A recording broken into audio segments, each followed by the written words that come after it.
Привет, друзья мои! Сегодня у нас потеплело, плюс 19.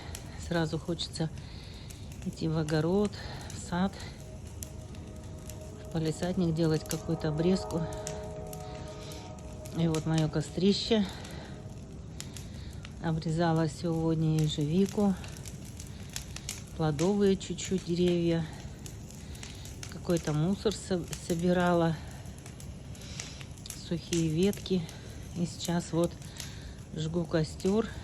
И потом, когда это все перегорит, зола хорошо остынет, это будет у меня удобрение под огурцы, под помидорки. Ох, какой красивый костер, правда?